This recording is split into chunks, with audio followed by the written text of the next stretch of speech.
लद्दाख में चाइना की people liberation army की तरफ से रातों रात स्टेटस को बदलने की साजिश की जा रही थी, जिसे इंडियन आर्मी ने नाकाम कर दिया है। भारत के साथ बढ़ रही तनाव के बीच चाइना की तरफ से अभी अपने हुटान एयरवेज में 8 J-20 फाइटर जेट को डिप्लॉय कर दिया गया है। साल के अंत तक AK-203 असॉल्ट राइफल की मैन्युफैक्चरिंग भारत में शुरू होने वाली है। पिनाका रॉकेट की 6 और रेजिमेंट को अभी इंडियन आर्मी में शामिल करने के लिए ऑफिशियल ऑर्डर दिया जा चुका है। कांग्रेस की तरफ से अब ये क्लेम किया गया है कि चाइना की तरफ से नाकुला के पास सरफेस टू एयर मिसाइल को डिप्लॉय किया गया है और इस पर वो भी सरकार के साथ कुछ डिस्कशन करना चाहते हैं। और अंत में पाकिस्तान की तरफ से अभी 2020 के लिए चाइना की जिलिन-1 सैटेलाइट डाटा को खरीद दिया गया है। इससे वो इंडियन आर्मी के हर एक मूवमेंट के बारे में काफी कड़ी नजर रख सकते हैं। ऐसे ही कुछ और खबरों के बारे में हम आज की वीडियो में बात करने वाले हैं। नमस्कार दोस्तों, मेरा नाम है अंशुमन नायक और आप सभी का बहुत बहुत स्वागत है इंडियन डिफेंस न्यूज की डिफेंस टॉक सीरीज में। तो चलिए देर न करते हुए आज की वीडियो शुरू करते हैं। आज की पहली अपडेट भारत और चाइना को लेके। दोस्तों, आज एक बार फिर से पांगोंग के पास भारत और चाइना के बीच फेसअप हुआ था। इसके बारे में मैंने सुबह ट्वीट करके बताया था, साथ ही जो ऑफिशियल प्रेस रिलीज हुआ था उसको भी मैंने शेयर किया था। मीडिया में अभी जो बताया जा रहा है उसके मुताबिक कल रात को चाइना की तरफ से पांगोंग की जो साउथ बैंक है वहां पे बहुत ही ज्यादा मात्रा में चाइनीज सोल्जर्स को डिप्लॉय किया गया था और वो रातों रात स्टेटस को बदलने की कोशिश कर रहे थे, यानी कि लाइन ऑफ एक्चुअल कंट्रोल को चेंज करने की कोशिश कर रहे थे और वो पूरा का पूरा इलाका ऑक्यूपाई करना चाहते थे। लेकिन इंडियन आर्मी को पहले से ही चाइना की हरकतों के बारे में पता था और इंडियन आर्मी ने उनका सामना किया था। इसी दौरान कोई भी फिजिकल कांटेक्ट नहीं हुआ था, लेकिन अभी जो फेसअप हुआ था उसको सॉल्व करने के लिए ब्रिगेड कमांडर लेवल में मीटिंग किया जा रहा है। इसी बात को लेकर जब इंडियन आर्मी की तरफ से सुबह ये बताया गया था कि चाइनीज आर्मी की तरफ से कल रात को फिर से लाइन ऑफ एक्चुअल कंट्रोल को क्रॉस करने की कोशिश करके प्रोवोकेशन दिखाया गया था।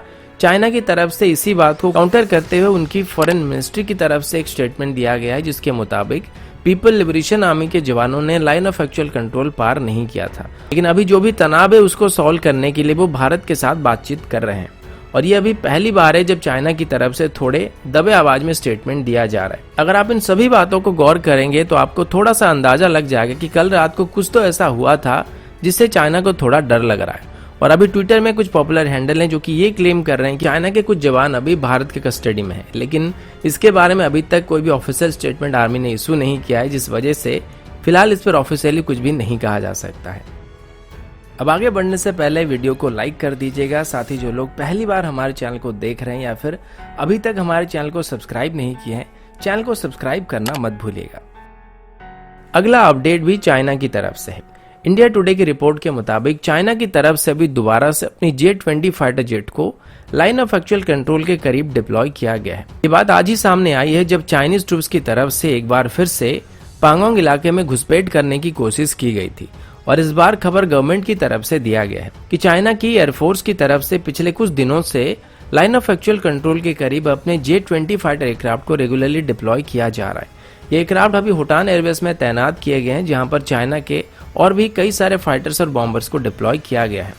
पहले जो सैटेलाइट इमेज सामने आई थी तब ये बताया गया था कि यहाँ पर सिर्फ 2 ही J-20 डिप्लॉयड थे, लेकिन अभी ये पता लगा कि हुटान एयरबेस में अभी चाइना की तरफ से 8 J-20 को डिप्लॉय किया जा चुका है। हुटान की बात करें तो ये फिंगर 4 से लगभग 400 किलोमीटर की दूरी में मौजूद है और काराकोरम पास से लगभग 250 किलोमीटर की दूरी पर है। इंडियन एयरफोर्स का कहना है कि वो पहले से ही चाइना की हर एक गतिविधि के ऊपर नजर रखे हुए हैं और अगर चाइना कुछ गड़बड़ करने की कोशिश करता है तो उसको इसका कड़ा जवाब दिया जाएगा। यहाँ पर गवर्नमेंट की तरफ से दिए गए स्टेटमेंट के मुताबिक चाइना की तरफ से अभी अपनी हुटान एयरवेस में और लाइन ऑफ एक्चुअल कंट्रोल के करीब मौजूद बाकी सभी एयरवेसेस में काफी सारे कंस्ट्रक्शन एक्टिविटी किया जा रहा है, जिसमें नए हार्डन शेल्टर्स को बनाया जा रहा है जहाँ पर एयरक्राफ्ट को बॉम्बिंग के दौरान सुरक्षित रखा जा सकता है। इंडियन एयरफोर्स की नजर में चाइना की हुटान, कसगर और नगरीगुंसा एयरवेस काफी इंपॉर्टेंट एयरवेस हैं और इन सब के अलावा लासा, सिगस्ते, न्वांगचिंग और छामदो-पांदगा एयरवेस भी चाइना इस्तेमाल कर सकता है। और अभी हम सैटेलाइट और बाकी सारे सर्वेलेंस प्लेटफॉर्म के जरिए इन सभी एयरवेसेस के ऊपर नजर रखे हुए हैं। अगला अपडेट AK-203 असॉल्ट राइफल को लेके है। काफी दिनों से पेंडिंग पड़ा हुआ AK-203 राइफल्स की डील अभी फाइनली कंप्लीट होने वाली है। द प्रिंट के रिपोर्ट के मुताबिक भारत और रशिया के बीच AK-203 असॉल्ट राइफल की जो डील होने वाली थी उसको लेके सभी नेगोशिएशन पूरे हो चुके हैं और दोनों ही देशों के बीच जल्द ही कॉन्ट्रैक्ट साइन होने वाली है। अभी ऐसे 6 लाख असॉल्ट राइफल खरीदे जाएंगे, उनकी प्रोडक्शन को इसी साल के अंत तक ही शुरू किया जाएगा। जो मेन इशू था यहाँ पर वो इसकी प्राइसिंग को लेके था और अभी इन राइफल की प्राइस को $1100 में फिक्स किया गया है। डील साइन होने के बाद जो इनिशियल 20,000 राइफल होंगे उनको पहले सीधे रशिया से इंपोर्ट कर दिया जाएगा और बाकी सभी राइफल्स को भारत में ही मैन्युफैक्चर किया जाएगा। पहले करीब 7 लाख से भी ज्यादा असॉल्ट राइफल खरीदे जाने वाले थे, लेकिन इसी बीच SIG सौर की 716 असॉल्ट राइफल के लगभग 1.5 लाख यूनिट इमरजेंसी बेसिस पर खरीद लिए गए थे। इस वजह से अभी AK-203 राइफल की जो डील थी वो थोड़ा रिड्यूस कर दिया गया है। अभी इन राइफल्स को Indo Asian rifle private limited की तरफ से मैन्युफैक्चर किया जाएगा, जो कि ऑर्डिनेंस फैक्ट्री बोर्ड, रोजोबरोन एक्सपोर्ट और कालाश्निकोव कंसर्न के बीच एक जॉइंट वेंचर है। इसमें हमारे ऑर्डिनेंस फैक्ट्री बोर्ड के पास करीब 50.5%, कालाश्निकोव के पास 42% और रोजोबरोन एक्सपोर्ट के पास 7.5% शेयर मौजूद है। AK-203 की बात करें तो ये AK सीरीज का अब तक का सबसे मॉडर्न और स्टेबल राइफल है। ये सेम 7.62 × 39 mm की राउंड का इस्तेमाल करती है, लेकिन अब इसमें एक नया फ्लैश हेडर, एक नया बैरल और 30 और 50 साइज की मैगजीन के साथ ही आने वाली है। इसकी सेफ्टी मैकेनिज्म को अभी थोड़ा चेंज कर दिया गया है और इसे AR स्टाइल से करने की कोशिश की गई है, जिसमें फायरिंग मोड को चेंज करने के लिए आपको ग्रिप से हाथ हटाना नहीं पड़ेगा। एक और खास बात यह कि इसमें अब एक एडजस्टेबल स्टॉक मौजूद होने वाली है, जो कि सोल्जर्स अपने हाइट और रिक्वायरमेंट के हिसाब से एडजस्ट कर सकते हैं। अगला अपडेट पिनाका रॉकेट्स को लेके। डिफेंस मिनिस्ट्री की तरफ से अभी लगभग 5,000 करोड़ की पिनाका रॉकेट को खरीदने का फैसला किया गया है। ये कॉन्ट्रैक्ट 2017 से पेंडिंग पड़ा हुआ था, लेकिन अभी इसको फाइनली क्लियर कर दिया गया है। इसके अंदर 6 नए पिनाका रेजिमेंट खरीदे जाएंगे, जिनमें से 4 L&T के द्वारा और 2 टाटा एरोस्पेस एंड डिफेंस के द्वारा मैन्युफैक्चर किया जाएगा। इकोनॉमिक टाइम्स की रिपोर्ट के मुताबिक गवर्नमेंट की तरफ से अभी पिनाका प्रोग्राम को फास्ट ट्रैक मोड में किया जा रहा है, ताकि इनको जल्दी से जल्दी इंडियन आर्मी को डिलीवर किया जा सके और इसमें हमारे प्राइवेट सेक्टर कंपनियों को भी काफी फायदा होने वाला है, क्योंकि पेंडेमिक की वजह से सभी प्राइवेट कंपनी और हमारे MSME कंपनी के ऊपर इसका काफी बुरा असर पड़ा है, लेकिन इन फ्रेश ऑर्डर के साथ हमारे प्राइवेट सेक्टर कंपनियों को काफी रिलीफ मिलने वाला है। वहीं पर पिनाका रॉकेट्स को अभी पहली बार प्राइवेट सेक्टर कंपनियों की तरफ से भी मैन्युफैक्चर करना शुरू किया गया है और इनको सफलता के साथ टेस्ट भी किया जा चुका है। वहीं पर पिनाका की एक्सटेंडेड रेंज की बात करें तो इसको भी DRDO की तरफ से सफलता के साथ टेस्ट किया जा चुका है और इसको भी जल्द ही प्रोडक्शन करने की तैयारी की जा रही है।